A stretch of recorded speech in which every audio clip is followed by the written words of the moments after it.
then there's nothing I could have done anyway. What? If I have an option to protect my family, and they tell me do this and do that, and we'll spare your family, okay. You gonna do it? You have to. And if they lie to me and kill me, and then y'all get what y'all got anyway, you still try. I still try.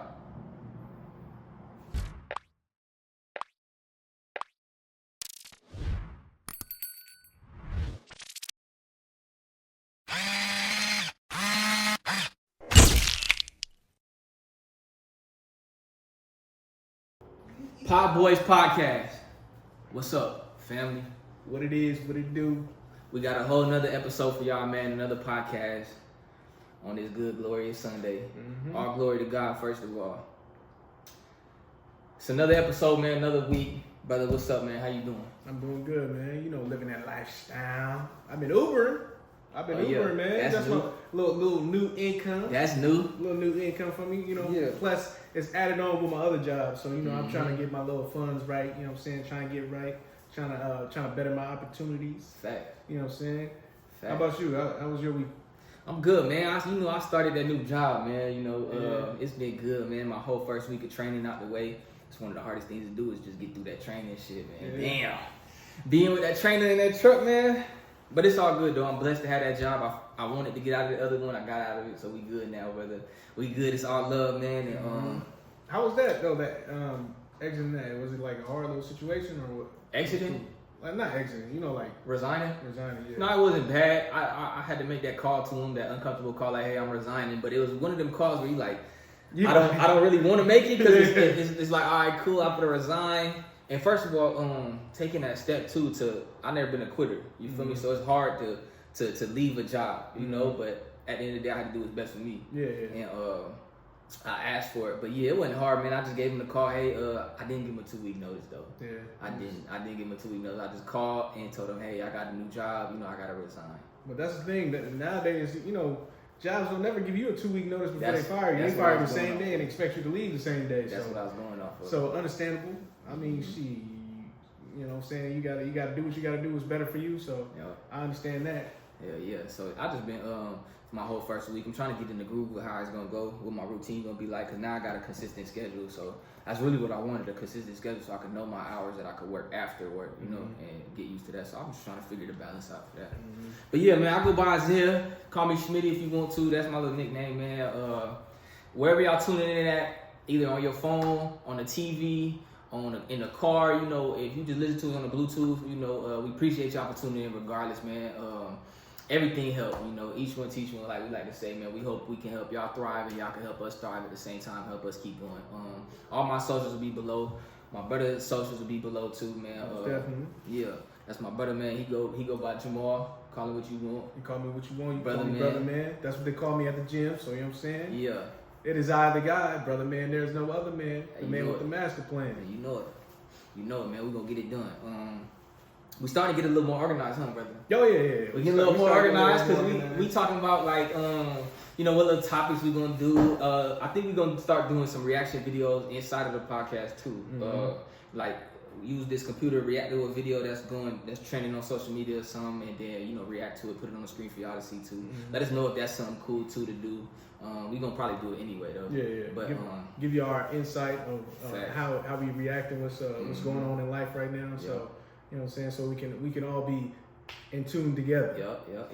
And we putting together the little topics, man, we want to talk about, so we not just kind of all over the place. Because them last 2 podcasts, they was good, right? Yeah, I like the podcast. It's just like, we bouncing around ideas. Just, that's cool starting out too. But that's what it is, man. We still figuring out our what's going on. So Facts. And we gonna figure it out, you know what I'm saying? Just keep going and growing. Thank you, blessed for another 24 hours just to be able to do this. Definitely. I'm starting to like these Sundays, man. Just being able to do this every day, being consistent, building something. I like this, man. I do like. I like the direction we headed.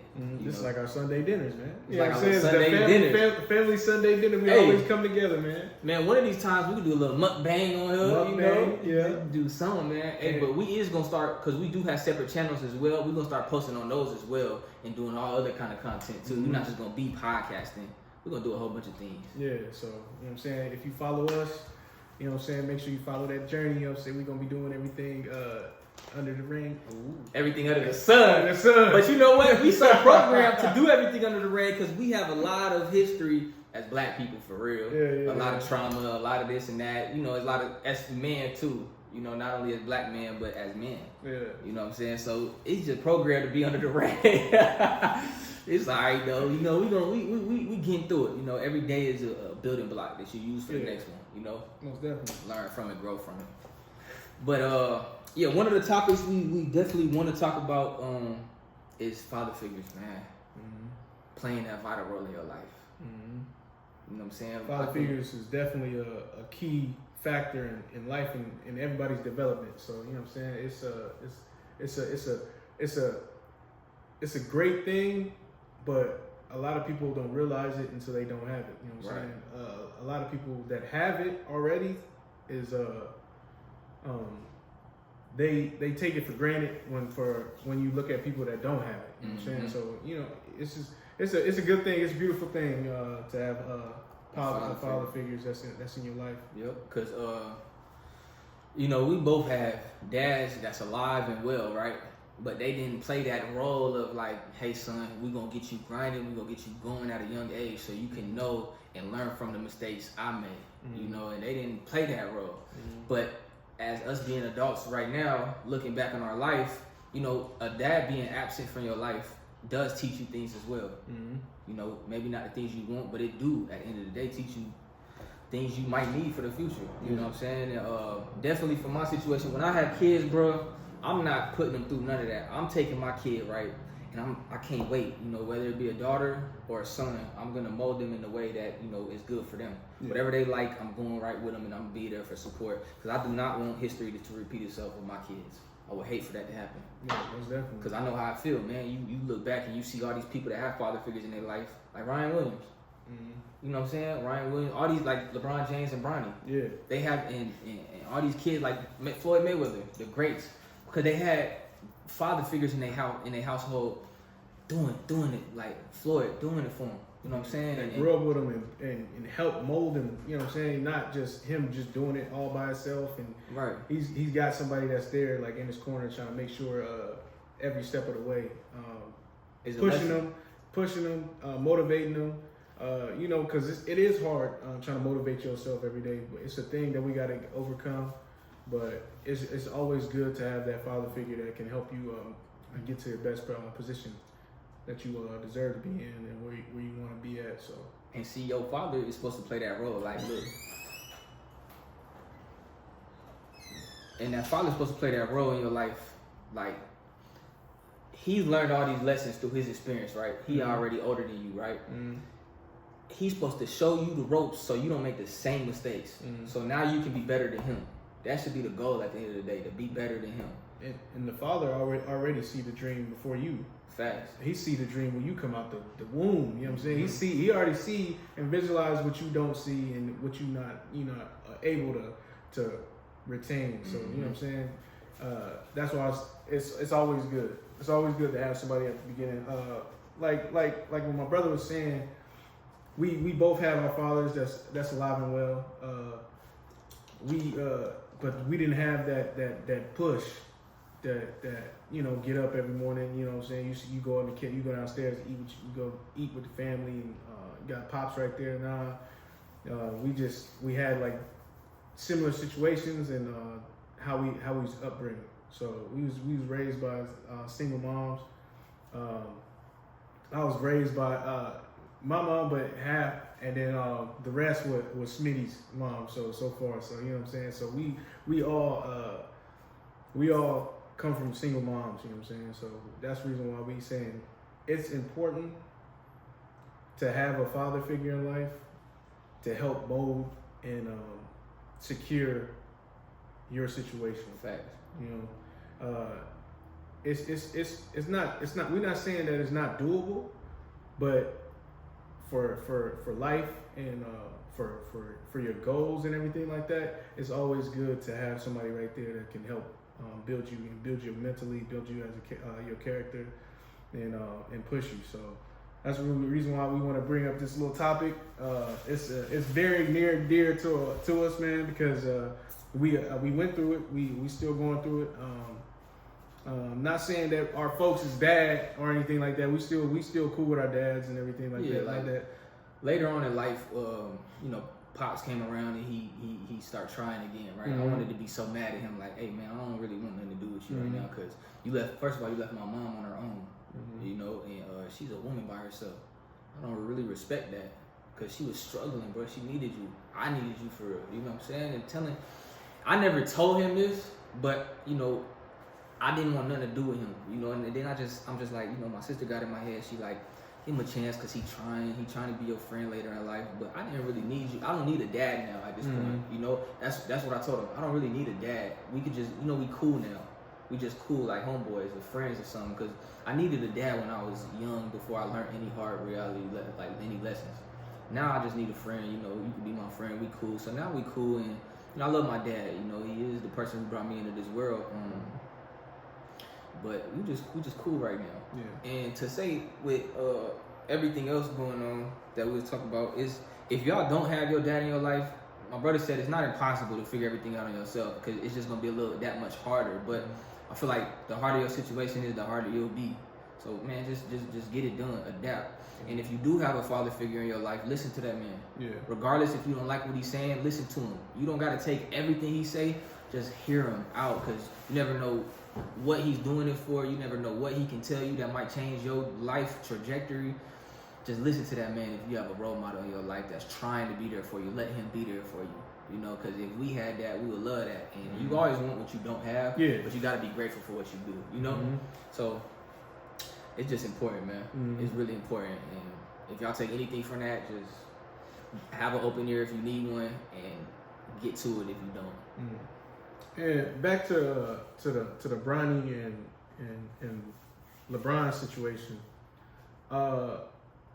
You see, their situation was a little bit different. You know, LeBron had a father figure that wasn't so much in the limelight. He wasn't like, you know, pushed to the eye, to the people, and he was just there trying to better LeBron. You know what I'm saying? It was just a father figure that it was his best friend's dad, and he pushed him to better himself, and it was like a hard road, because LeBron came from like a little poverty, you know what I'm saying? Like, you know, like what normal kids go through, and you know, he has to work for everything that he's gotten right now. So, and then fast forward to his son. I'm not saying not taking anything from Bronny. Bronny is definitely a great basketball player. He's better than most, you know what I'm saying? So, but his upbringing, it was a little bit different from his dad. So that's the only reason why I feel like other people got like problems with Bronny. Like, why you think people got problems with Bronny? Why do you think? Because he had that silver spoon. They feel like he didn't have to work as hard for them. But at the end of the day, I understand the person who don't think he had to work hard, because they don't understand that he had a different struggle to them. He didn't have to work as hard. You're right. He had money. His dad was an NBA player already. You know what I'm saying? He didn't have to work that hard, right? But guess what? He had to worry about that pressure that people putting on him to do this and that. He had a whole nother list. And I say sometimes it might even be harder to know, like, to find that hunger. Like for Bronny's situation, how he didn't have to play basketball. Yeah. It's hard to find that hunger if you already got something going. Like, he could have been rich if he really wanted to, just based off his dad's name. You know what I'm saying? But he had to find that hunger to continue going, to continue growing past all the haters, people saying that you're not gonna be as good as your dad. You know, imagine dealing with all that. But on contrary to the person, like you said, who feel like he had handouts, he didn't need to work as hard, the person had to work hard their whole life, right? That's just your story. Yeah. Like you say, life is life. Life is life. And people don't understand that though. People just think like, oh yeah, he got it all easy and everything like that. But like, yeah, he still have his hard moments though. Right. He's still going through like a lot of things that a lot of people can't wake up and fathom. You know what I'm saying? Because yeah, he's in the limelight, but he's in the limelight at a young age, just like his dad. He's in the limelight that you know, that everybody's watching everything he does.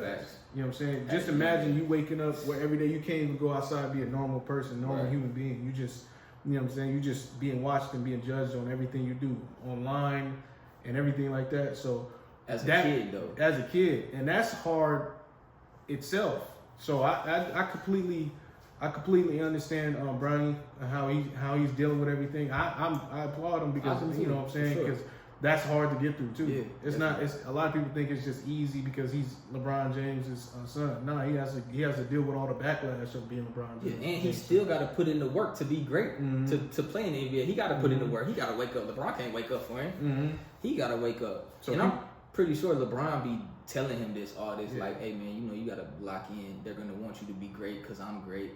Just do you. You know, do your own program, run your own show. Just don't listen to all the hoopla.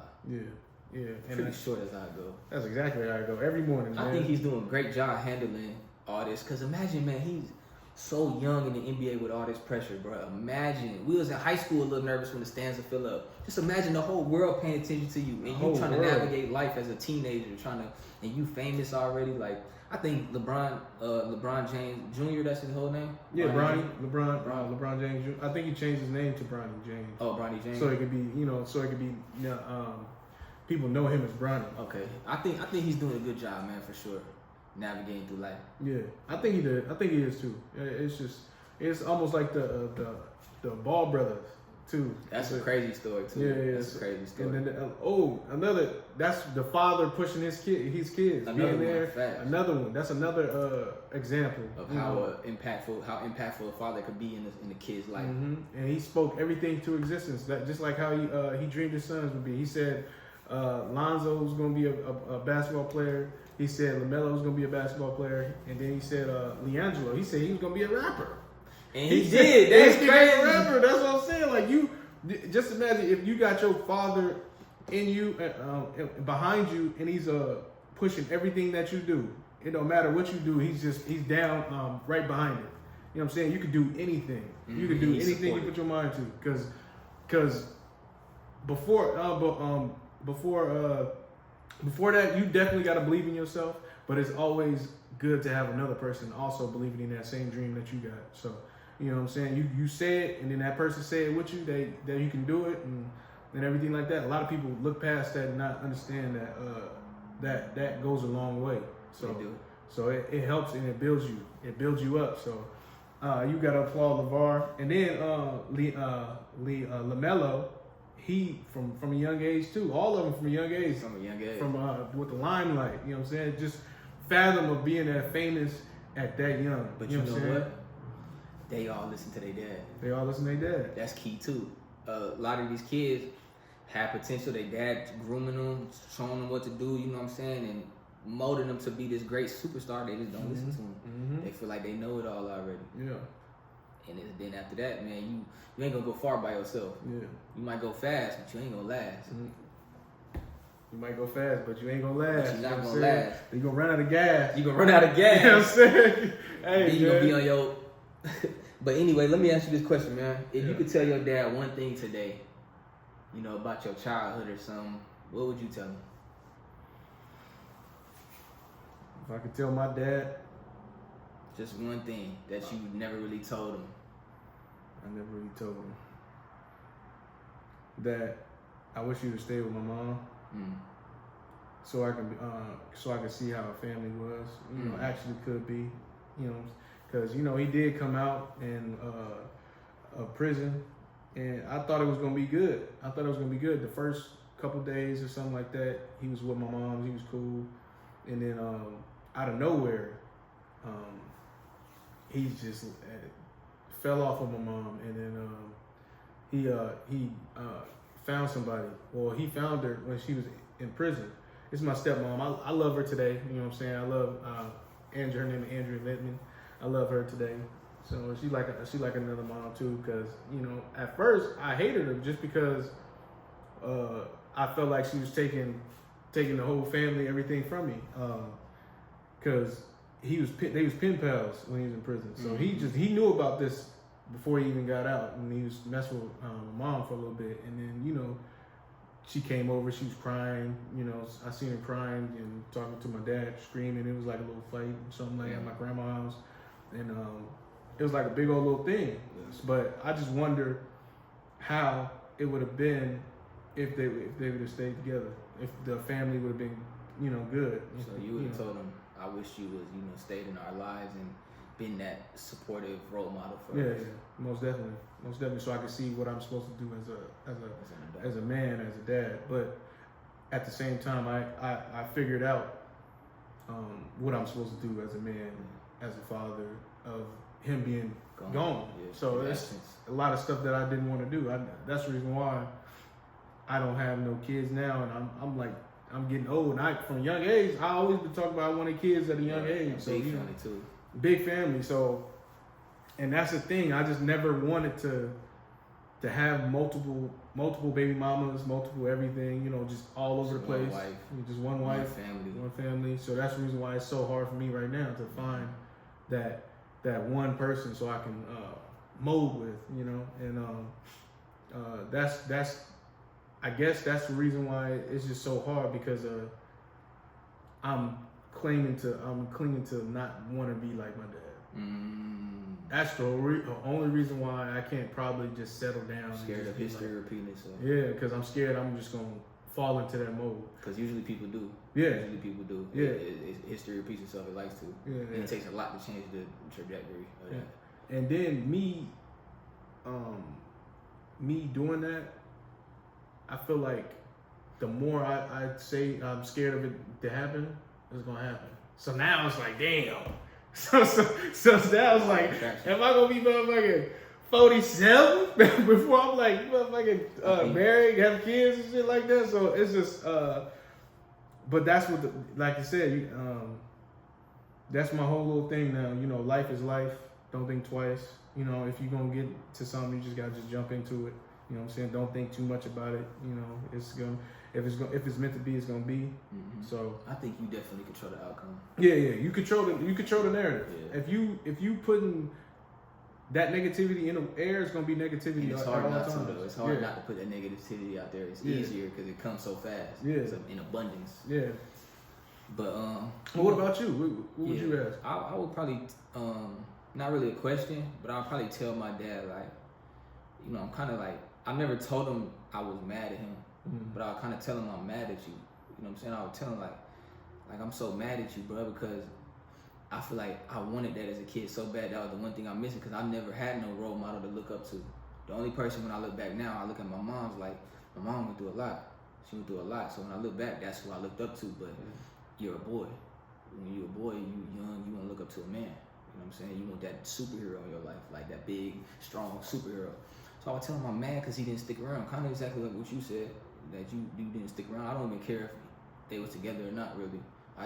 If he would have been there for me, put me in sports. Like, one story I got and I never forget, man, is my dad, you know, he tried to come around every now and then. He lived right up the street, so for him to not be there every day is crazy to me. But I started playing football thinking it would bring up, that's why I got into football before. I never was playing sports. I never cared about sports. But when I started playing football, I'm like, damn, my dad might come around, you know? Because he kind of got me into it and then fell off, right? And I'm like, damn, that was the one time I started seeing glimpses of him more. So I kept playing sports, right? And then one day he came to my practices. He used to never come. One day he came, man. I was playing for Pinellas Park Thunderbirds. I still got the jersey. That orange and blue one I got, I still got it, man. I keep all my jerseys. But so he came one day and he was like cheering me on a little bit, and then I was playing defensive line because, you know, I was chunky, like I was a little hefty.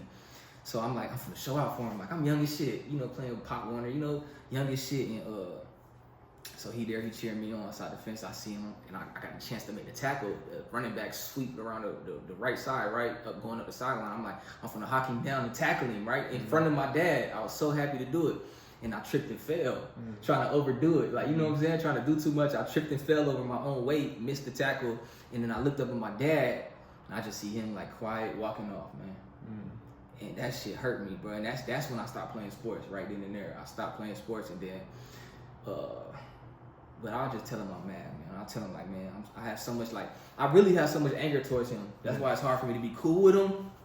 But I'm trying to forgive him for real, all the way. But every time I talk to him every day, like nowadays, I think about the fact that, you know, I kind of feel like he just abandoned me. Yeah. You know what I'm saying? And it's like, I had to learn so much that he could have veered me off of.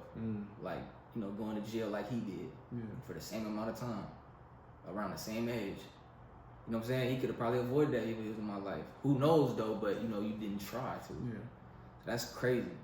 But I'll tell them I'm mad at them, and then whatever the conversation lead to. That shit just. That's why I don't want to be like that for my kids. Yeah. Same thing with you though. Like I'm not really scared to be like him, cause I know like I'm gonna try my best not to, and I know you gonna try your best too. It's just like I would never want to do that to my kids, man. That's. And he got a lot of kids. Mm-hmm. He got other, like I have like half brothers and everything that I've never even seen before. Yeah. You know what I'm saying? Like he got kids that he's not in their life neither. Yeah, that's. And it sucked, man, to see that, man. It just sucked, man. So I never do that to my kids.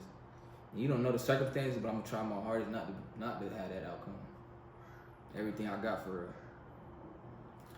Yeah, man. If y'all got a father figure, let them be your father figure, man. And if y'all don't, man, just stay strong and stand up and know one day it's all gonna be worth it, you know. And hopefully, it might not even be your father for real. Mm-hmm. You might just have somebody to step up, like a friend's dad that steps up and is like your, you know, like your role model, your mentor. That's always cool too. I'll be that for other kids too. Yeah. You know, like they mentor. And that's why I want to be successful nowadays. So, because you know, right now, if you don't really got nothing going on, but you know who you are. But if you ain't got nothing going on, people ain't gonna believe you. Yeah. They're not gonna believe where you want to be. They're gonna see what you are and label you as nothing. If you know where you at. But that's what we gotta deal with. We gotta deal with that until we get some proof. Like this all who we been for years. Now y'all finally seeing the work. Y'all finally seeing the results. We've been like this for years. Me and you've been this way for years, man, talking about all this. And you know, once we get established, they'll see the results and then they'll believe in us. You know what I'm saying? And then that's when we can do our thing and mold these kids and mold the youth. That's all I want to do, man, for real. Is get back to the youth. Yeah. Give them that. They don't got a role model. Nobody's screaming in their ear like, let's get up and get to it, man. You great. You powerful. Be confident. Because that's what I didn't have as a kid is confidence. You know what I'm saying? Because seen all these other kids with their dads and everything, and all I got is my mom dropping me off at school. So it's like, you know, you don't have that father-son relationship. I love my mama to death though, for real. She's super strong and super powerful. She taught me how to be strong. She like a superhero for real. Mm-hmm. Everything that she do, I love moms to death too. So you know, I'm already seeing. I see all the work that she could be doing, all the work she go through just for the people that she love, and she does a lot. So you know, a lot of people don't see that type of stuff from other people. Right. You know what I'm saying? Mm-hmm. So she's really doing it and not doing it for applause. She's doing it for her and for her people that's around her. Love she got for the family. Yeah. Let me ask you another question. How do you think your life would have turned out if your dad was like this role model dad in your life and you was who you are? I feel like it'll definitely turn, just because I feel like that was the main thing that was missing. I would have probably stayed in football. I would probably stayed doing everything that I was supposed to do. I would have been somebody been right there to push me to do what I'm supposed to do. You know, I knew what's right from wrong from a young age, and I knew that I needed structure, but I just never had it. You know, mm-hmm. I wanted it. I wanted it bad too.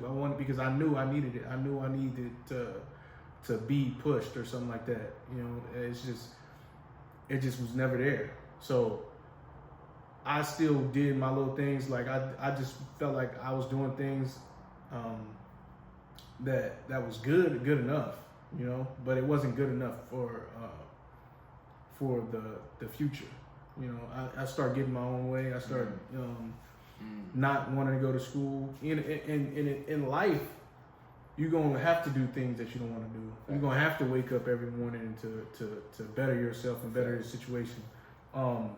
So I wasn't waking up and going to school. I just didn't want to go to school. I didn't like school. I guess I didn't like school because I wasn't able to do certain things that a lot of kids at that age was doing, because I wasn't I didn't like my father figure. I didn't have my father figure, so I didn't have nobody push me to do my little work, do anything. So at a young age, I didn't know how to read. I didn't know how to write. I didn't know how to do math problems. What a lot of kids already knew how to do. So that's what made me scared to even be in class, just because I didn't want to be picked on. I didn't want to be called out. I didn't want to be, something like that. But I feel like just having somebody there to reassure me and to say that I'm good enough and I can be in class, I can learn this stuff, and sit down with me and help me learn it. I feel like that's what I needed, right. you know, and I didn't have it. How do you know that this feeling of fear you supposed to hit that head on? How do you know that as a kid? If you scared of something, you don't want to face it. But that's what your father's supposed to do. Yeah. Show you, hey, go whatever you're scared of, go figure it out if you're truly scared of it. Yeah. You know what I'm saying? Or is this just a feeling you got? Yeah. Because if you go, like, when they have people, what's that story? Where the brother said, the younger brother was like, I'm scared of the dark. I think there's monsters in there, right? And then the older brother that was playing like the role model, he was like the role model because the dad wasn't around. The older brother was like, threw him in the closet, locked the door, because he was scared to go in there. He was scared of the dark, thinking monsters in there. So he threw him in there, locked the door, and said, face your fears. And then once the kid came out, he said, oh, there's no monsters in there, and I was in there. And now he's brave. He's not scared of the dark no more. Because why? He went head first and into his fear, but with the help of his older brother, you know, to show him like it's okay, do that. Because if you don't have that role model, you're not gonna want to go there. You're gonna stay away because why? You can. Yeah. But if your father there, he's gonna push you in the right direction. And your mom, not saying it's bad. Your mom is bad, but most likely your mom is gonna be like trying to hinder everything that you're scared of. So they're gonna be like, oh, you scared of that? You're not gonna be. All right, you don't have to do that. Yeah, don't do that. You don't have to do that. Just give me a hug. Yeah. They there to nurture you. Yeah, they there to do all that. Your father is supposed to be like, no, you can do it, whatever you want, man. You go over there, man. Don't be scared of that. No. That's why it is important. Because now, the new, like you said, the new Captain America movie, people canceling him out just because he's saying that he's raising his kids to be men, you know, and so him saying that, it angered a lot of people, and it's saying that he's just saying that he's just raising his kids to be more responsible as men and adults, and you know, trying to teach them things to do, you know, like that's truly that can help you out in life and better your situation when you have kids and stuff like that. So he just letting them know that he just want to better their situation. I don't even know why it's like that nowadays. Like, why do? Because back in the days we was supposed to raise men. Like fathers were supposed to raise men, have them working in the workshop, have them working on the cars, have them working in construction at an early age to raise a man to do these things later on. And nowadays it's like everybody's supposed to be. It's okay to be soft. Why do they do that? Why do they say it's okay to be soft? It's okay to be soft. It's okay to do. No, man. This world is not gonna say that. Like Mother Nature do not care. So whatever's gonna happen is gonna happen, and that's the same way with life. It's gonna throw everything at you. You gotta be ready. You know what I'm saying? And that's what taught me most of the time is when I wasn't ready, and life just start throwing everything at you, and you gotta be ready now. You know? No point. I mean, you got to now. It's like you there. So start them early. Yeah. Start them early. Give them a hard lesson, tough love. Gonna build the best man. You know what I'm saying? Because now he's gonna know what it feel like to get that tough love, to grow up tough in a tough environment. So when life come at him, he's like, I've been through this. This ain't nothing. Just wipe it off and just keep going. Yeah. Get up. You scraped your knee, get up. You know what I'm saying? Like things like that. And you know, nowadays they just, it's all right, man. It's all right. Just take it easy. Take it easy. This and that. Like it's kind of the world is kind of just becoming soft a little bit. Yeah. You know what I'm saying? I gotta admit, maybe my time being in the valley. I used to live in this place called Meat Valley. It's over there, like a little spot of Paris. I guess I gotta admit, them over there teaching me to stop being like a baby. If I didn't go through all that, I would probably still be. I don't know, because I was getting, you know what I'm saying? I was outside playing by myself. I was doing my thing. I get hurt. You know what I'm saying? Nobody's there to be like, oh, get up, you know what I'm saying? Dust off, you know what I'm saying? Oh, baby, no. Nah, right. She was gone. She was doing whatever she wanted to do. And I used to have to, you know, toughen up quick. Yeah. You know, I used to have to get up, dust off, because I fall straight out of the tree. I'm a little kid type stuff. So I went through all that. I used to be going through like a lot of stuff. But see, it'd be those little things like You didn't have your father to be there to pick you up, to tell you dust off and just be you all right. So you got to do it for yourself. See, that's what I'm saying. If you don't have your father figure, things like that will teach you to stand up on your own. You can't stay down because you're going to cry yourself to sleep in that spot. You got to get up. You got to get up. If you don't give it up, you're going to stay in the same spot. You know. So don't worry if you don't have a father figure or a role model, man, teaching you that and you young. Just know life is going to give you those situations off the dribble. You know what I'm saying? It's going to give you that off the jump. So don't worry about it, man. Just take those lessons when they come and know this is a chance to be strong. You know what I'm saying? And keep going. And I used to be getting whipped for every little thing I did too. I used to get whipped. Hey, they used to have they probably throw a stick over there just so I could go mess with the stick and throw it in the air myself. And they probably come up and set up traps. I don't know, it seemed like it, but after everything I was doing, I was getting in trouble at school. That they say you was getting in trouble at the schoolhouse. They come over there with the stitching cord, whoop the hell out of me. See, back in the days, they was hitting kids like whooping them like that with their extension cords, the switches, you know, whooping them. Nowadays they don't do that. That's the reason why a lot of kids the way they is now. So I mean, you don't necessarily have to beat the hell out of kids, but you definitely got to give them more of a stern, you know what I'm saying? A lot of people, they be like this, because once they get that little sternness, later on in life, they going to be like, damn near about to be a school shooter type, because they never had that. So the way people raising their kids today, I feel like they raising school shooters. You know what I'm saying? That's how I feel, because they feel like one thing don't go their way at all, the whole world against the them. whole world against them. Pay. They want to go do all that. So it's like, you know what I'm saying? You got to raise wolves, man. That can take it. You know what I'm saying? Life is full of punches. You're gonna get punched left and right. Yeah. You know what I'm saying? So that's why, and that's the thing too. This generation, father figures. I feel like that's because a lot of father figures wasn't there too. And I was growing up, and a lot of people, they don't understand that fathers play an important impact in people's lives. A vital role. Because you see your son try to pick up a gun or something like that, you gonna go over there, pop him, and then you gonna show him how to use it, what's the proper way and how to use it, and why you picking up a gun or something like that. You don't just pick up a gun and just say, oh, I'm about to go shoot somebody just because I feel some type of way. You know what I'm saying? You gotta teach people.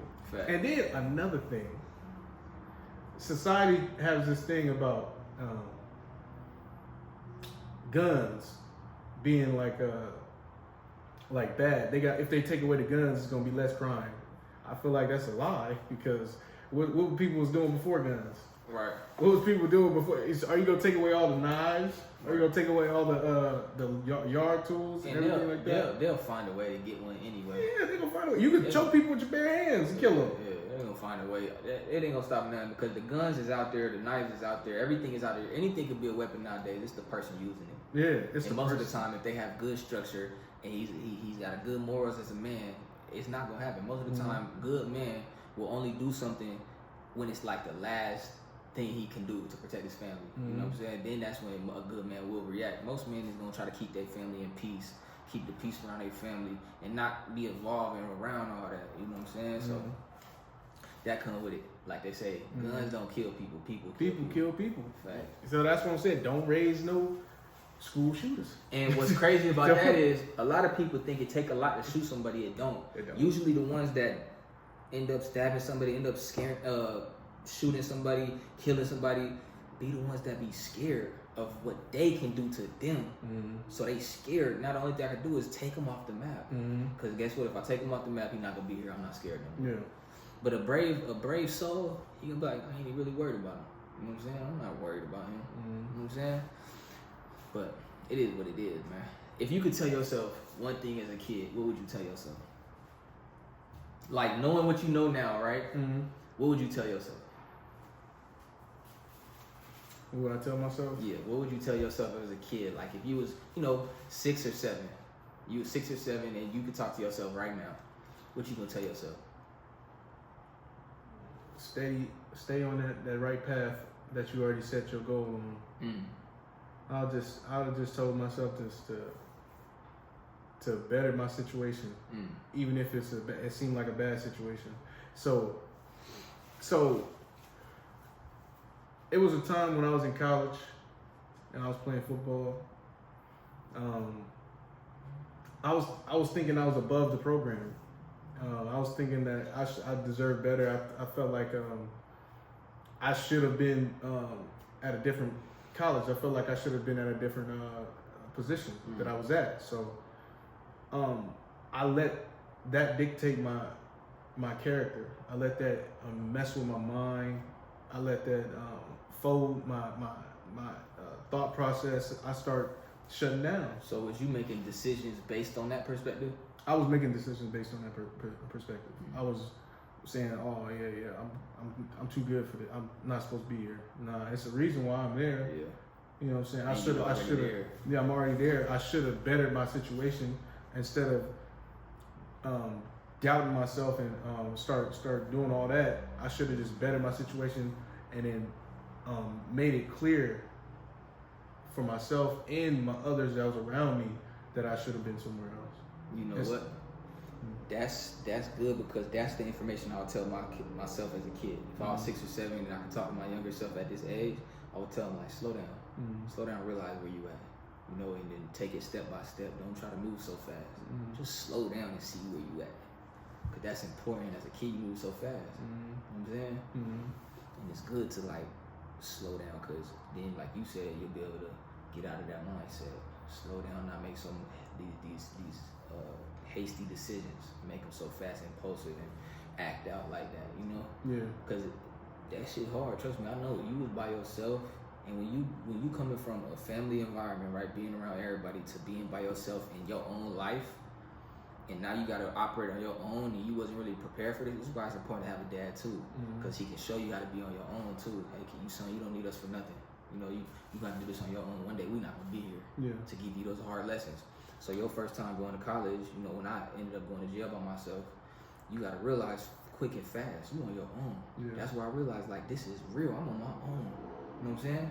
And then you, like you said, you operating out of a perspective, but if you just slow down, you can come up out of that and kind of like gear towards another perspective and realize what you're doing. Kind of looking from a bird's eye view. Yeah. And then seeing like, I don't like the way this playing out, but if you're moving too fast, you're not gonna be able to slow down and see that. So you're gonna keep on making decisions, thinking you getting somewhere, but really digging a hole. Yeah, you digging a hole. I thought I was making the right decision, leaving and stuff like that, but I left in a way where I didn't put myself in the right position to be able to leave to go to somewhere else. So I digged the hole deeper, not going to class and not being able to show face better. I was eating a lot. I was packing on a lot of weight. Girl drama. That's a big thing for me too. Girl drama at a young age. Yeah. So it was a lot going on for me in that situation. Instead of having somebody I can call and be like, pops and be like, hey man, nah, you good.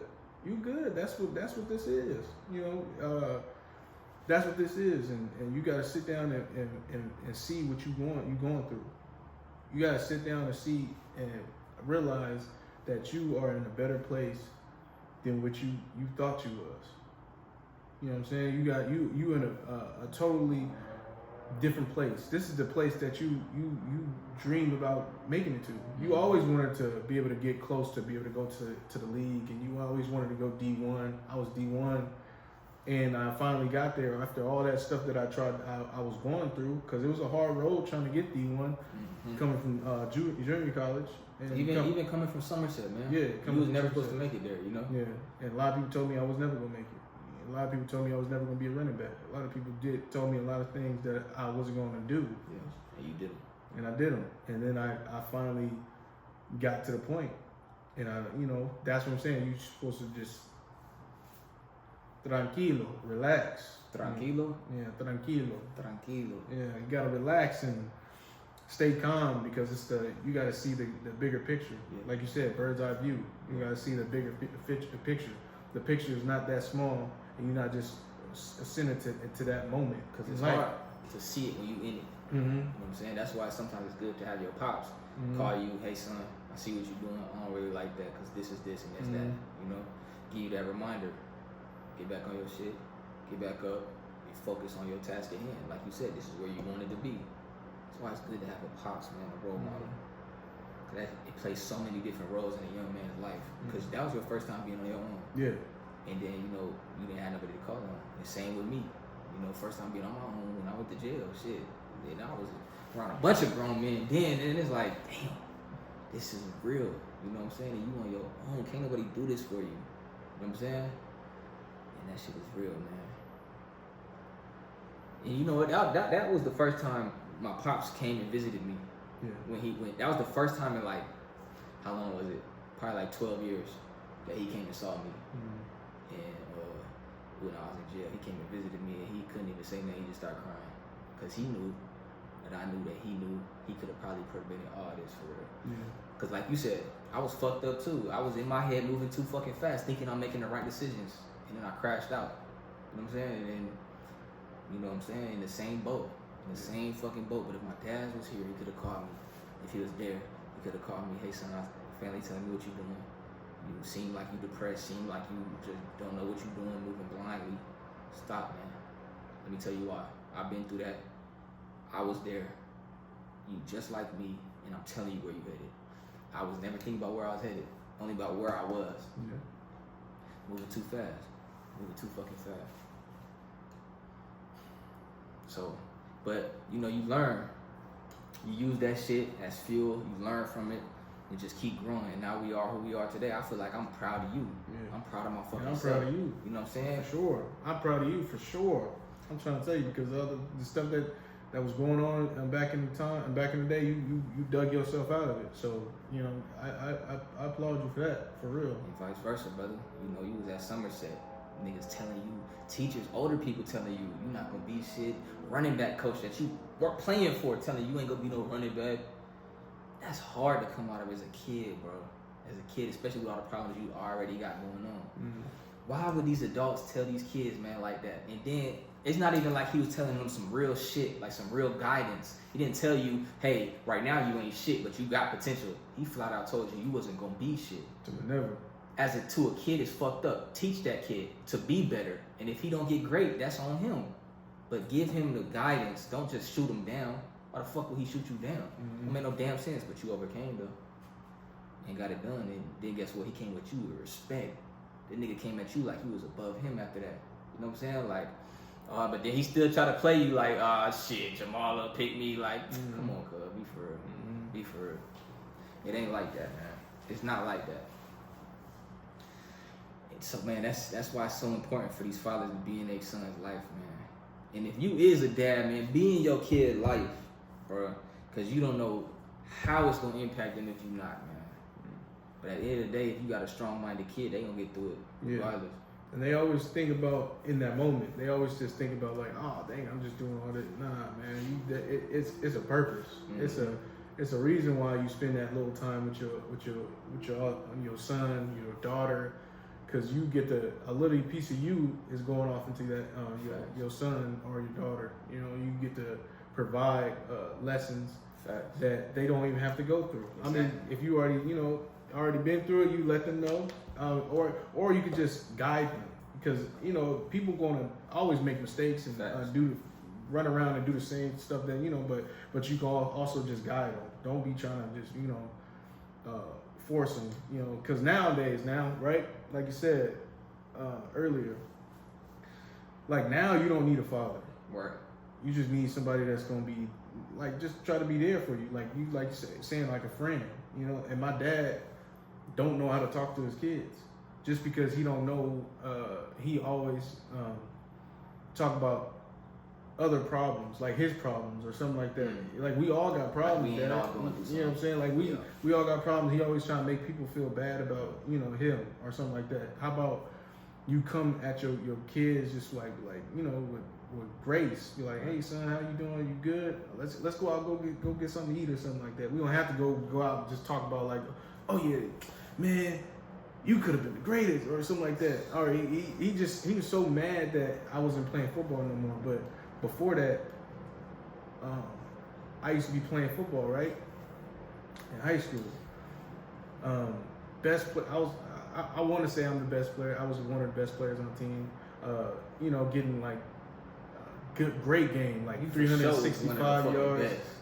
Yeah, I was. You had that one game against Grado. Yeah, I had 5 touchdowns, like 300, 400 yards. Man, stop playing, man. You was a sophomore running back. Yeah, I had stop playing. I had 365 yards in one game, right? And then after the game, you know, people having their families out there, having their kids. You know, people come to see their support, and people taking pictures with me and be like, "Oh, Jamal, what's up, man? Where your folks at? Where your folks at, man? Everybody out here doing their thing. You had a great game." I'm like this. I'm looking at everybody having a good time, smiling, taking pictures with their family, their folks, and everybody. And I'm just like, damn. I'm like, oh no, they couldn't make it. You know. Had to just come up with some excuse to make it less, like kind of embarrassing. It's like a little embarrassing. Yeah, I'm feeling bad, like damn. So you know, I'm just doing that little. I'm walking back to the locker room before everybody else. You know, by myself. You know, it was multiple times like that. So it was a little harder. It was a little hard because I was like, dang, I'm doing this for, you know, all them.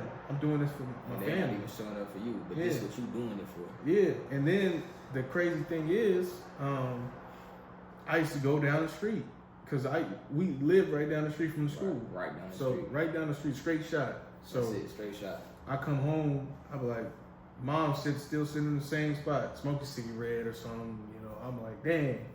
She don't even ask me about my game. I had to force it. I had to be like, yeah, Mom, I had a good game today. Don't even ask me, you know what I'm saying? So after that, I just go to the room, play my game. You know what I'm saying? So it's just, you know, like little things like that. You be like, dang, I know my friends right now, they going out with their family. They celebrating, they doing all types of stuff. They you know, they are around their son. Right. They happy. You know what I'm saying? So after that, I just, you know, I don't do nothing. I just go to my little room, play my little game, sit back, you know, just chill. You know, I didn't go to parties like that. I thought I was being a good dude, being a good son. I didn't go to parties. I didn't smoke. I didn't drink it. You know, I didn't do none of that. Yeah. So I was thinking I was being good. I was being the son that I thought. But that is though. You know what I'm saying? I just thought that was would just automatically happen. Right. So that was fucking with me too a lot, you know, because, you know, I was like, shit. That's hard on anybody for real. I don't care how old you is. To not have a support system, doing it by yourself, you know, I mean, we don't really need it, but it's always good to have, you know, because it just changes everything. It's like, okay, cool, I'm comfortable, I feel good in my skin, I'm with the people that surrounded me, that love me, they showing up for me. This feel good, man. You know what I'm saying? I be trying to tell my dad that, like, you can't be mad at me for not making it in football if you wasn't there for me when I was playing it. Because maybe, you know, I could have just got that much farther if you was there. Yeah. So with that being said, let me ask you this: if you could go back and have your dad in your life, would you? Or, yeah, most definitely. Okay. Most definitely. I mean, if it was like, I feel like that was the one thing that I'm missing. Like I told you, I was growing up knowing that I needed it. And my brother, right?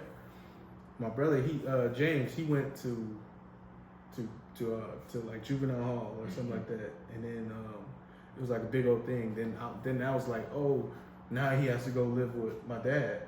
So he moved in with my dad and stuff like that. I was like, dang, I used to always want to move in with your dad. Like I feel like I need it too. I feel like I need to structure too, you know, and that was like a little thing for my dad. That didn't last for too long. His whole little, you know, the whole little situation and stuff like that. He forced James to come back to the house. To come and go. Yeah, because, you know, he can't. I don't know. I feel like he just can't be a dad for like a long period of time, because he had Jayla and Jace, and that whole little thing, you know, crashed. You know, I feel like it's ways that he can try to do more, but he don't. Yeah, for sure. For sure. Yeah, they definitely could, because they say, you know, even about my dad, man. Some people would say like he's a good friend. You could go have fun with him, people person, just not a good, you know, father. You know, because I feel like it takes like a good man to be a good father because it's hard. It's gonna be hard to be a good father. You know what I'm saying? It's gonna be hard, but you gotta do it because guess what? Them kids didn't ask to be brought in this world. You brought them kids in here. That's your responsibility now. You know what I'm saying? Like, yeah, I would feel so much responsibility knowing I brought this kid in here. So how could you leave them on their own? Let them fend for themselves. Let them fend for themselves in this world that you already know is fucked up. That's why you're not there, because you probably trying to maintain and to give them, you know, a little grace. They probably was struggling, trying to maneuver life, especially back in the days as a black man, for real, trying to maneuver life and still be there for their kids. You know what I'm saying? But at the end of the day, and regardless of what's going on, you gotta be there. That kid did not ask to be brought into this world. You brought them into this world. So how you gonna bring them in here and then leave them on their own? I don't get that. You know what I'm saying? And then they can't be mad at what the person that came about, right? Because they didn't have no say so. I mean, you can't have no say so in people's life if you wasn't there, right? You know, so like I tell him he can't be mad at me for playing football. The only person that can be mad about the situation is me, right? Because it was my situation. I let it go. I let it slip. And you wasn't there like, oh, get up, go to practice. I was going to practice. Right. I was, I was doing all that. It's hard to have that drive as a kid. Mm-hmm. It's hard to have that drive, especially when you don't have somebody in your ear telling you about that drive. Mm-hmm. Like, how do you figure something out and you don't even know where to go to get the information? You don't even know the right questions to ask. You don't even know what's possible. They open up so much information for you when you a father and you've been through all this shit and you give them experience that they never even thought was there. Because when you a kid, you look through a kid's perspective. But you open their head up, you open their mind up. Like Floyd Mayweather doing with his grandson right now. Yeah. Having them around him on these private jets, having them box and do all his little things as a little kid. You feel me? Starting them early, opening them up, showing them like, this is work. He has them around the work. Like, I salute him for that because he's being a great grandfather right now. But I don't even know. Sometimes I think, like, when I ask you that question, I was thinking about my answer. I'm like, because I love who I am right now. Yeah. You know what I'm saying? I love who I am. We did it on our own. You know what I'm saying? So to have my dad in my life, I don't know where I would have been right now. And I know I'm here, but I love it. You know, so I don't even know if I would change that. You don't know? I don't know, because I love who I am. You know what I'm saying? I love who I am, man. Of course, it's hard to navigate, but I just love the lessons I've had to learn, the shit I had to go through, and I feel like it made me stronger. Yeah. But at the same time, you think, what if he wasn't your life? Do you think you would have went D1? Do you think you would have went to the NFL? Do you think you would have had a stronger work ethic at an earlier age? And that kind of shit make me want to change my mind, because when I was 15, 16, I didn't have no work ethic. I didn't know what it meant to work hard for something you wanted. You know, I was like spoiled kind of. I got everything I wanted, you know. She did the best she could, my mom. She did the best she could. She got us everything we wanted. We were spoiled a little bit. But when I was 15, 16, if I would have took everything a little bit more serious, done my schoolwork, show up to work, show up to school how I'm supposed to, you know, work hard, go to practice, show up and just have that drive, that hustler's mentality, I wonder where I could have been at this point right now. But you don't know, you know, how I would have been. You really don't. Cause maybe he would have made you worse than what you is now. You know, but I still think you could have cut a lot of corners with your dad in your life. You know, and that's what I think personally for myself. Like, so, but I don't think I would change my decision, man. Yeah. It would be.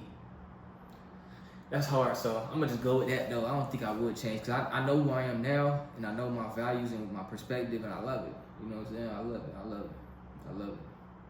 Me, I just feel like, just because I knew that's what you wanted. I knew what I feel like I was just already this person from a young age. I was already dreaming about all the stuff that I feel like I was still dreaming about the same things.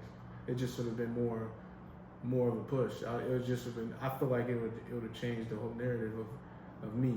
You know. Yeah. It just would have changed everything. I still love me as a person because I'm still me, but I just feel like it would just, just been that one little push. That one push at an earlier age. That is important. That's why I'm on the fence about it, because I know that push at an early age is super important. But that's the only thing that I would want to change. You know, it's that knowing that you need to work hard, you need to work for this, you need to be pushed, motivated, encouraged. That's the only thing I really want. Other than that, I'm cool with how my life is. You know, but that's a hard question for real. Yeah. That's a hard question. It's definitely have you on the ropes. Be like, damn, like, would I be a different person, or would I did the same thing that I, or would it better me, or because it is a lot of what ifs. It's a lot of what ifs. Because you're humble. Yeah. I'm humble too. So it's like, would we still be humble? That's what I think about all the time. Like, would I still be humble? Damn. Because then we'd be already working used hard, to it. probably have something at an earlier age. All these lessons we learned made us humble. Made us the person that we are today.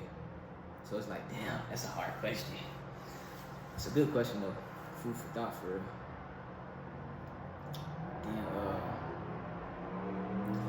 Yeah, so right now, do you want to would you ever give a speech to kids? Yeah, I mean, I did that low key. I went back to Somerset. You did? Yeah, I went back to Somerset and I was talking to some kids. I talked to some what? kids. That's what's up. What the fuck? I didn't know that. That was a while ago. That was like when I first came back. How did that feel? It felt good, man. I mean, it was a couple kids that wanted to follow me on Facebook and stuff like that. So damn, I was letting them know, man. If you want to make it out of Somerset, you can do it, man. I went to the school, I went to college. I let them know that. So I mean, it was a time where I came home from Eastern Illinois, and then my old teacher, she wanted me to come speak to some kids, but at the time I was not in the right headspace. I was down and out. Yeah. I was like, damn, I ain't doing nothing, and I'm just gonna go speak to kids. Yeah. I felt like I just wasn't shit. Instead of just motivating them to because she wanted me, because I was on that show last year. She wanted me to be able to talk to them, so she'd be like, yeah, I know, Jamal. So it's just I let that thing slip, and instead of just being like, just go there and just be for them, so they can just see me, So I do regret that moment though, but I did go back to Somerset and talk to them. That's what I want to do, man. I want to go speak to the youth, but I know exactly what you're saying by you're seeing it from a different perspective, like from your perspective. These kids ain't viewing it like that. They see you and they're like, damn, he's on TV, he's famous. This man been on Last Chance U, and it's cool. They just want to be, kind of like you. Yeah. You know what? I want to be for kids. So that's a cool experience, and it played out the way it had to play out for you and yourself.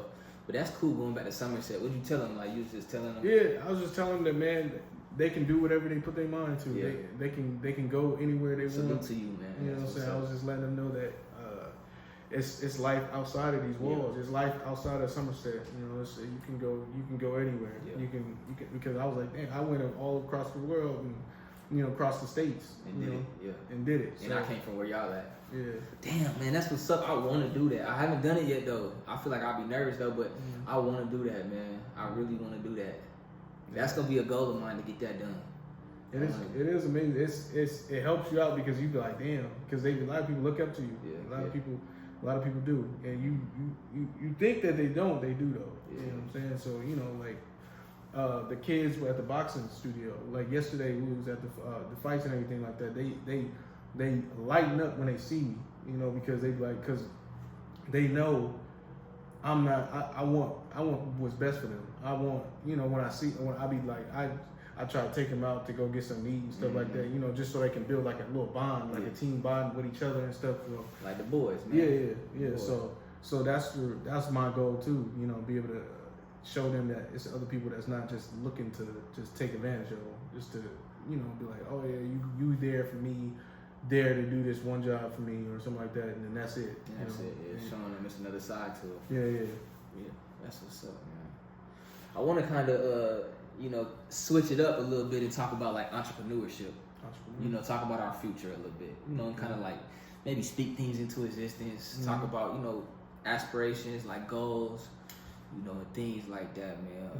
Cause I know, like, when I was a kid, bro, me and my cousin Imani, I'm gonna tell a little story. Me and my cousin Imani, we had we lived in these apartments in Florida, right? And it was called, I think you already know the story, but I'm gonna tell it again. We was living in these apartments, and it was called like Greenwood or some apartments, and we had a golf course in the back. It wasn't connected to our apartments, but it was a golf course. And so what we would do is one day we was like, we came up with this idea to go in there and grab the golf balls out of the lake, right? So we went in there, we saw them hitting the golf balls in the water. We were like, ooh, we gonna get them. And so we took a bucket, started grabbing golf balls. At first we didn't have a bucket. We just kind of went in there and started picking them up by hands, putting them in our pockets, right, handfuls. And then, came back and they had this little cleaning station by one of the side of the roads. It was like a cleaning station for golf balls. You put the golf ball in there. There's like 3 sets of brushes, and you spin this wheel and clean the ball. We're like, damn, we cleaned this. We could sell them. So we tried selling them back to the golfers. Man, we made $35 each, man. That in 1 week. One of the white dudes, one of the white golfers, man, he came in there. He was like, "This is my ball, man. I hit this in here." And we like, "All right, man, you buy it back, man." He like, "How much you want, man?" We like 50 cents. He gave us $1. You know what I'm saying? He's like, "That's funny as hell." And we was just selling them, man, and we'll do that every day, bro, for a whole week, and we made like $78 or something like that, to where we each had like almost $35 each. Went and spent it all on candy. Blew it as kids, you know what I'm saying? We feeling good, man. That's why I talk about entrepreneurship, because, man, I want that. Yeah. I want to have my own business. You know what I'm saying? I want to run something. I don't really want to work a 9 to 5. Yeah. I don't mind working hard. I could work the whole day as long as I'm doing something I love. You know what I'm saying? I want to do that. You know what I'm saying? I know you feel the same way too. You want a business too. What kind of business would you have? What kind of business would you have, man? By me, man, I just want to have a business that can, be generational. So I wanted like something with doing with real estate, have my face on the little thing, be able to talk to people, and, stuff like that. And then just being, I might do stuff for the kids too, man. Yeah. I'm definitely doing that for sure. Yeah. Doing stuff for the kids, voluntary work. I'm probably not even trying to make no money off that. Yeah. Just voluntary work. I think that's what'll keep me going. You know what I'm saying? The kids, yeah. So you would you get into the food business? Have any kind of restaurant or something you want to open? Laundry mats? What's an investment for you? If per se, if you just wanted to invest in something. I'd invest into something with a pizza. Pizza? I'd invest in something to like what to do with movies too. Oh yeah, for sure you would. For sure you would. I think that's a good idea. You know what I was thinking about, man? I don't really want to even say this on camera because I feel like it's a good idea. I'm like, man, should I say it right, man? Should I gatekeep it, man? I mean, hey, if it's on camera, you watermark it, then just say, all right. You know what? I'm going to just say it, though, because what God has in store for me will be, and if I say that somebody take it and they run with it, I just knew it was a good idea, so I have to make it a good idea. You start putting it out there, be like, hey, man, I came up with it first. I came up with it first. Look at the date on the video, man. But I was thinking about a movie theater, right? That was for, like, people who smoke weed. Yeah. It had the little filters in there. You can come in here and smoke weed. There's little ashtrays over here. Yeah. You know what I'm saying? That'd be a cool little idea. That'd be a great idea. Especially in California, everybody smoke weed. You know what I'm saying? So imagine a movie theater where you could just lay back with your girl, with your homies, and y'all smoking. Damn. I mean, if you smoke weed. And like in a movie like Top Vibe type stuff. Yeah. So like you can have like a couch or something, like a big old little couch with Facts. and then like little tables and stuff, and then like little sections. That's a good little idea. I see it though. That's a good little idea. I also do something like, I want to do something with like hot dogs and sausages and shit. Yeah. Because I want to serve that kind of stuff. Yeah. I'll do like a little food truck, maybe a food truck or something. I also want to do like a dog breeding business. That's one thing I've never let go for the past 7 years for real. This man love dogs. I love dogs. I don't have one yet. He but I'm gonna get dogs. one. I brought one dog home. Remember Ace? Yeah, Ace, man. Hey, Ace was like my little guard dog around the family. I'm telling you, Ace used to terrorize the hell out of my ass. I used to pick up a damn plastic bat, acting like that shit was gonna do something to that nigga. That motherfucker was big. He was big. He was every time he walked in the room, he was like on some Godfather moment. Look, Ace was a pit bull mixed with Dalmatian, but Ace was like a struggle dog. I picked Ace up on Craigslist. Ace was treated wrong, so he was like a struggle dog, bro. Ace was not playing about nobody that he didn't love. And I was the only person he loved. So every time they would come, I'll have Ace, like I'll be chilling in my room, right? Ace will be on the bed, we'll be watching TV or something. I got some pictures of Ace. I could probably put one on the screen. If I don't, Ace is white and black. I'm gonna show y'all. If I can. But I'll be on the room, right, chilling in the bed, petting Ace. They'll come to the door. So Smtty, what's up, man? The Ace. Watch out. He basically said like, watch out, get back. And then he'll be on guard, and they'll be like, oh shit. And then I'm walking in, Smtty has this dang mischievous damn grin like this, just petting him like this. It like this, and he'll let this nigga, I'm like he'll let him go on me any moment. I'm like, damn. I'm trying to be cool. I'm trying to act tough. I'm like, Smtty, get your dog. I'm over here, I'm holding something. I'm like, yeah, back up, dog. But I'm scared of that's only gonna make it bad, more bad. It is, but then when you swing it back, he start getting up a little bit like, what you said? I'm like, I'm thinking through it. I'm like, all right, let me get up out of here. Smtty over here. Felt good. I'm not gonna lie, I felt like a villain or something. I felt like a king or something, boy. Like, yeah, play if you want to, boy. You go up on your head if you do something slick, boy. You gonna be right on your ass. That was the scariest time. And then we was in the house, so there's nowhere for me to go. I was saying he was gonna run through everything.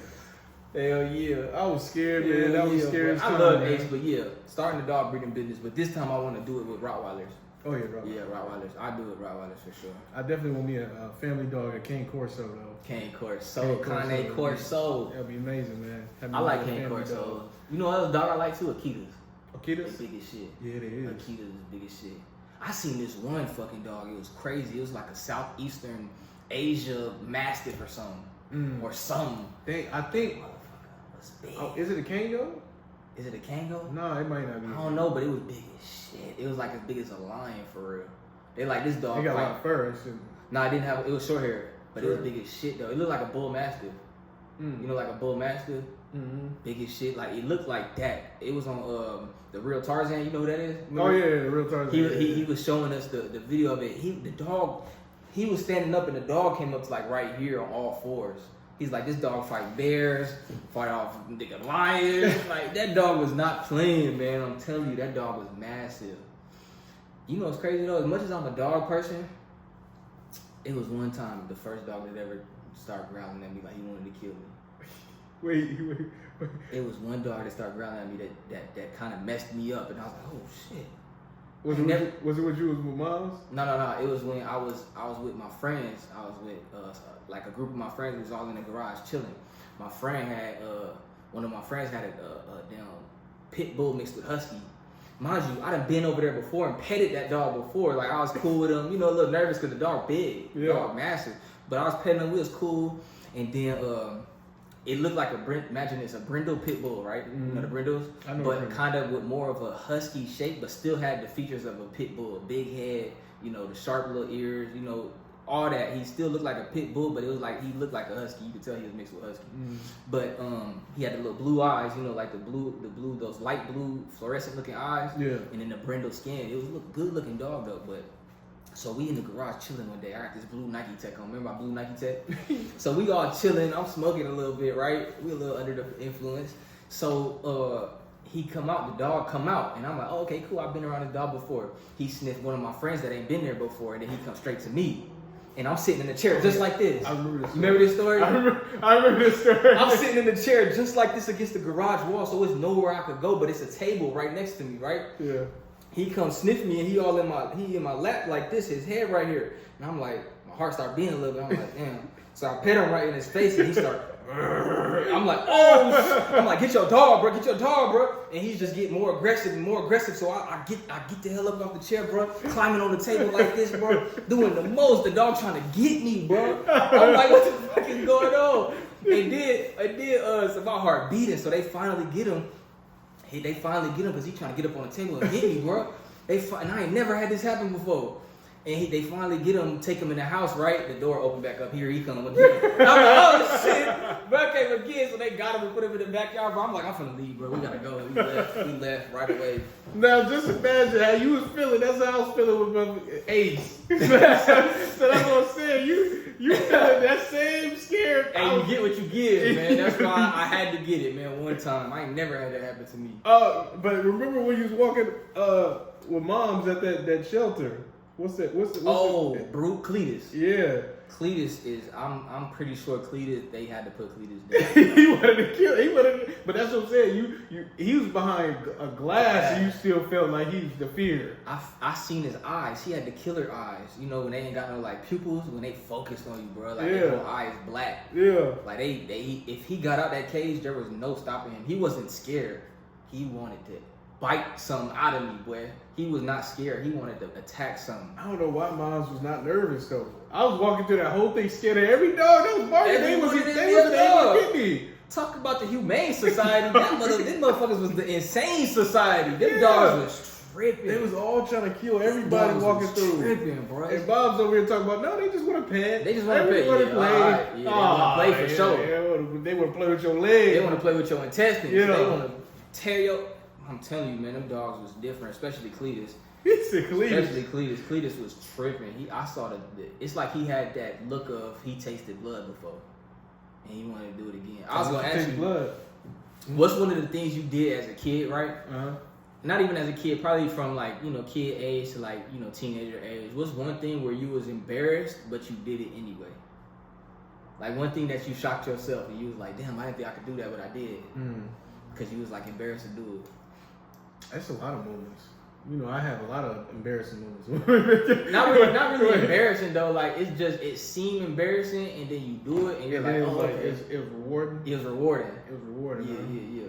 I'll start if you want me to. Yeah, go ahead. I got a story in mind. Remember, I told you the story about when we was at the movies and moms fell asleep on us. Oh yeah. Yeah, I'll tell that story real quick. Cause that was at first I was like, I only did it because I said I would, and then I'm like, I got to now. It's like one of those moments where you speak fast, and then you just gotta carry it out because they gonna look at you like, because they done already said no, you're not gonna do it. You're not gonna do it. So you kind of just walk and just do it. But so look, we was at the movies one time in Florida, St. Petersburg, and we went to the movies. Moms dropped us off. It was me, my older sister, I think my younger sister, and my cousin Imani.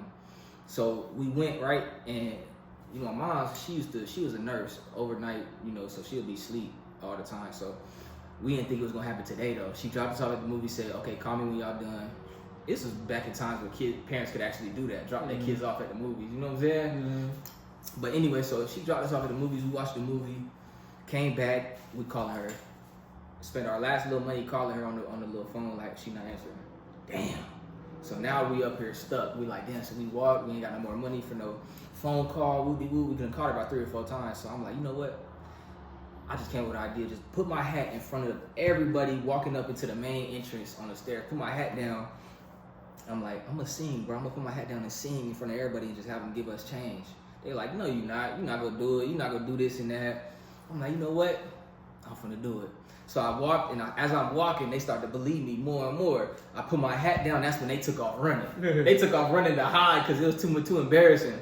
And I started singing. I think it was Kid Rock. Guitar Hero. He's talking about standing in the rain with his head hung low. Couldn't get a ticket. I was really singing this in front of everybody. As a little kid with my hat in front of me, people really started coming up, giving out money, giving out change. We made enough money to call moms. She picked up, and we got back. So it was rewarding. But I kind of just walked into it, and it was my pride and my ego that was like, I'm not gonna not do it now. Even though I was a little kid, I did it though. It'd probably be a lot harder for me to do that nowadays though, for real. As a kid, it's like, it's a little embarrassing, but you're not really thinking about that too much. Like riding roller coasters was different as a kid. It was definitely different. Now I'm like a little nervous. A little nervous now because I'm thinking about everything that could happen. A little nervous. I'm trying to tell you, when I was going out that dang slide, a little nervous. Oh, but hey. Oh yeah, that is a little. I was a little, but it was rewarding, but it's not that one. But that's another story too. Yeah, another story. Tell that one after this one. Tell that one after this. I can say it was rewarding for me because one time I grew up. I used to love acting. I used to always want to be an actor. I used to always want to do all that. But you gotta put yourself out there to do that. So one year when I was in high school, I tried out for theater. So that was a little nerve wracking. That was a little nerve wracking for me because then I'm like, damn, I'm being around a lot of people. I can talk to people. I can do all types of stuff. But I'm saying like, me sitting in front of everybody and I'm just the only one on stage and I'm performing my little monologue and stuff like that. All eyes on me. And it was so rewarding because then after that, I put a little thing together. If everybody's seen Training Day, I did a little monologue the training day when he was like, the King Kong ain't got nothing on me. I was doing that in front of everybody, but I was nervous the whole time. I was nervous the whole time, and I didn't think I was gonna be able to do it. I didn't think I was gonna be able to be like an actor or something like that. So I was doing it, and then right after, my theater teachers told me that I could be an actor. I should pick up being an actor. Damn. Or something like that. She was telling me that I should do this. I can do it. And you were scared to do it the whole time. I was scared to do it the whole time. How did it feel? How did it feel leading up onto going onto the stage, where you got to walk onto the stage? What was Heart you beating. thinking? Heart beating, everything beating. I felt like I heard every footstep. Everybody down there, like, you know, you waiting on you. Ain't Ain't nobody nobody clapping. They just looking at you. Cause you every time it's building up. It's building up. The first person go, then you go, and then the other person go. Then you watching them. You see what they messing up on and stuff like that. You like, damn. Then I was already nervous because about my reading in front of everybody. So, but I memorized this. So you was all right. I was all right. Hopefully, I'll trip up on the words. Yeah. So I went out there. It was my time to go. I sat right there for a second, looking at everybody. It's building up, but it was rewarding to find out that I can actually act a little bit, because they used to tell me I was good because I was changing my voice on certain things. I was Ferdinand, and then we made it like a comedy, and I changed my voice. I was like, "Where should this music be?" And then I performed it. At this, we went to this little convention, little thing at Citrus, and I performed it for people, and everybody thought that was my voice. I was like, what? I was like, sold the fuck out of that. I sold the hell out of it. So I was just doing it. They was like, hey, is that your voice? I was like, nah. I was like, nah, that's not my voice. They was like, dang, you did that good, man. So it's giving me more perspective of, dang. I could do a little something because I grew up loving movies. I lived through the movies. Yeah, sometimes we are artist critics. Yeah. I go back to what we were saying the other days when we was like, we hold ourselves back. Because imagine you never would have did it. You would have never found out that she was actually a good actor. You would have never known. I would never try to go up at a theater and anything because I used to think, oh, I'm going up a theater. Everybody's going to be looking at me. But then, after a while, I was like, man, you know what I'm saying? Yeah, I just do. You gotta do everything what makes you happy. You gotta do things that make you that you love. Who cares what other people out here be like? Oh yeah, you funny. You know what I'm saying? But forget it. So that's when I start developing my own little character and everything that I like to do. This man should be in acting though. Yeah, should be in acting for real. I'm telling you, man. We could do some little skits or something. Yeah. We could do little skits or something. That'd be funny, man. Come up with our own little characters and everything. We could do that. Oh yeah, that'd be easy, man. It's just of doing it. Making some little film. We could do one right now.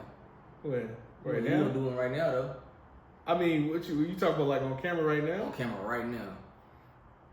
I mean, I would, but you something. I would.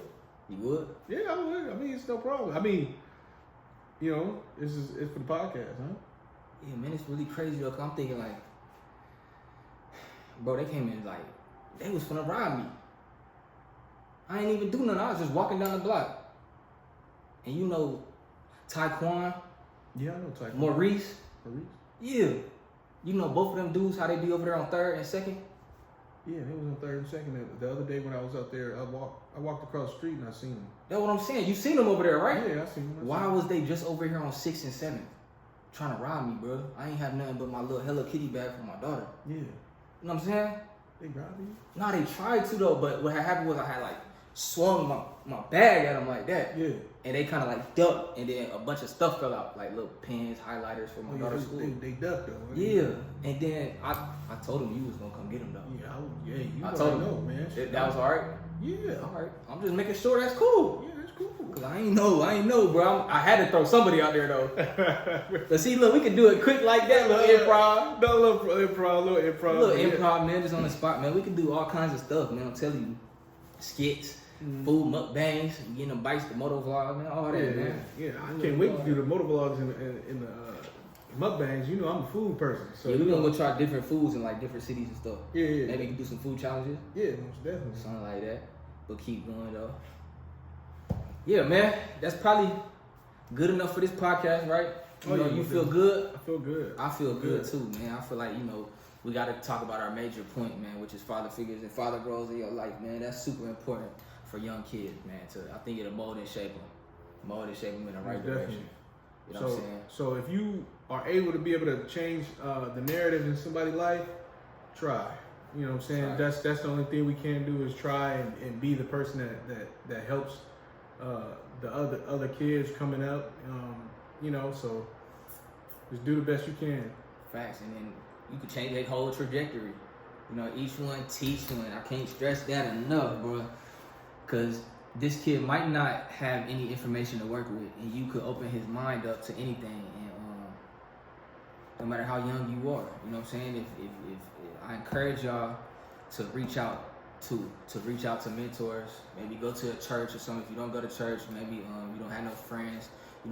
We could be that for you. Mm-hmm. You know what I'm saying? Reach out to us. You know what I'm saying? If you ain't got no friends and you want people to talk to, bro, I would love to talk to y'all, bro. You know what I'm saying? I got a lot to say for real, and I would listen for real too to y'all. And if you do have that, go to some fellowship. Go out there, put yourself out there, and try to form that connection, relationships with people, because it's always good to have that relationship. You might not think of it at first because some people might have too much anxiety, might be like scared and don't know how to maneuver around other people, but just try it. Just be yourself and just try to think about it as just growing. I'm just growing, right? Just keep growing and just keep going. And if you don't and if you can't, there's nothing wrong with that. Eventually one day you might be able to or you might not be able to, but guess what? Keep going by yourself. Keep going, don't never give up. You feel me? Don't never give up. Because you don't never know how your perspective could change in a matter of one day. You might see something that changed your perspective, go through something that you didn't think you could make it through, and now you're proud of yourself, and now you have confidence and just keep growing. So no matter what your situation is, I'm telling you, you can work it out. You always control the narrative. You always control the outcome. You know what I'm saying? And we here for y'all. You know what I'm saying? We here for y'all for sure, because we know how I feel to kind of have to do stuff on your own. You know what I'm saying? So we here for y'all, man. Yeah. We for sure here for y'all. You got anything you want to say, brother? You said it all, man. Just pretty much it. Keep pushing, man. Keep pushing. Just keep pushing. Keep thriving. Keep thriving. Thriving for greatness. Yep. Striving for greatness. Yep. Be your own king in your own story. And you gotta let it be.